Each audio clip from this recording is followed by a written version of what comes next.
পুত্ৰক ঘৰলৈ ঘূৰাই পঠিয়াবলৈ পৰেশ বৰুৱাক আহ্বান মাতৃৰ খদিয়াৰ উদয়নগৰৰ জনাৰ্দন গগৈ মাতৃৰ এই আহ্বান 2022 চনৰ 16 এপ্ৰিলত আলফাত যোগদান কৰিছিল জনাৰ্দন গগৈয়ে ঘৰত এৰি থৈ গৈছিল মাতৃ পত্নী সহ কণমানি পুত্ৰক যোৱা 3 বছৰীয়া অনিশ্চয়তাৰ মাজত কটাইছে পৰিয়ালটোৱে পৰিয়ালৰ কথা চিন্তা কৰি জনাৰ্দনক ঘৰলৈ উভতি অহাৰ অনুৰোধ জনাইছে জ্যেষ্ঠ ভগ্নীও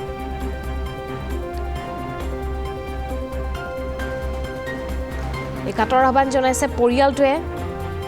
খদিয়াৰ উদয়নগৰ জনাৰ্দন গগৈ মাতৃয়ে জনাইছে কাতৰ আহ্বান পুত্ৰক ঘৰলৈ ঘূৰাই পঠিয়াবলৈ পৰেশ বৰুৱাক আহ্বান জনাইছে এগৰাকী মাতৃয়ে খদিয়াৰ উদয়নগৰৰ জনাৰ্দন গগৈৰ মাতৃৰ এই আহ্বান 2022 চনৰ 16 এপ্ৰিলত আলফাত যোগদান কৰিছিল জনাৰ্দন গগৈয়ে ঘৰত এৰি থৈ গৈছিল মাতৃ পত্নী সহ এটি কণমানি পুত্ৰকো যোৱা 3 বছৰ ধৰি অনিশ্চয়তাৰ মাজেৰে জীৱন কটাইছে পৰিয়ালটোৱে পৰিয়ালৰ কথা চিন্তা কৰি জনাৰ্দনক ঘৰলৈ উভতি অহাৰ অনুৰোধ জনাইছে জ্যেষ্ঠ ভগ্নীয়ে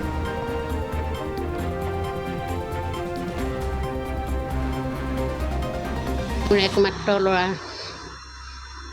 জনাৰ্দন গগৈ 22 16 এপ্ৰিলত ঘৰখনৰ পৰা ওলাই গ'ল আজিলৈকে মই তাৰ একো খা খবৰ পোৱা নাই তাৰ অবিহনে মোৰ হৃদয়খন ভাগি পৰিছে মই পৰশুৰাম মহোদয়ক অনুৰোধ কৰিব বিচাৰিছোঁ মোৰ হৃদয়খনক এবাৰ আপুনি চিন্তা কৰি চাওক মোৰ ল'ৰাটোক আপুনি পঠিয়াই দিয়ক এগৰাকী নাৰীয়ে 3জন পুৰুষৰ আছে থাকে বাল্যকালত পিতৃ আছিয়ত যৌৱনকালত স্বামী আছিয়ত বৃদ্ধকালত পুত্ৰ আছিয়ত কিন্তু এতিয়া মোৰ এই বৃদ্ধকালত মোৰ স্বামী নাই মোৰ পুত্ৰ নাই স্বামী গ'ল বৈকুণ্ঠলৈ পুত্ৰও মোক এৰি থৈ গ'ল গতিকে মই আপোনাক কাতৰে অনুৰোধ কৰিছোঁ মই পুনৰবাৰ আপুনি মোক পঠিয়াই দিয়ক ল'ৰাটো মই এতিয়া নাতিটোৰ মুখলৈ চাব নোৱাৰোঁ মোক দুখ লাগে তাৰ পঢ়াত মন নবহে খোৱাত মন নবহে খেলাত মন নবহে সি ডিপ্ৰেশ্যনত ভুগি আছে সি দেউতাকৰ কাৰণে লগৰ ল'ৰাবিলাক স্কুললৈ দেউতাকে অনা নিয়া কৰে দেউতাকক দেউতা বুলি মাতি দৌৰি আহে সি বেমাৰ লাগি অকৰা হৈ চাই থাকে লগৰবোৰক ল'ৰাটোৰ মুখলৈ চাই আপুনি মোৰ ল'ৰাটোক পঠিয়াই দিয়ক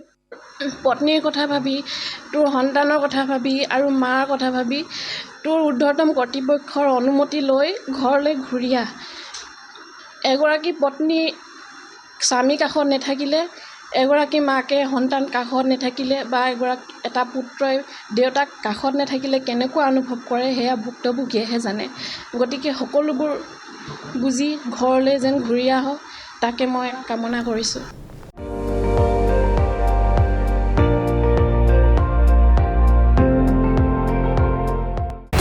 আপুনি চাই আছে ND24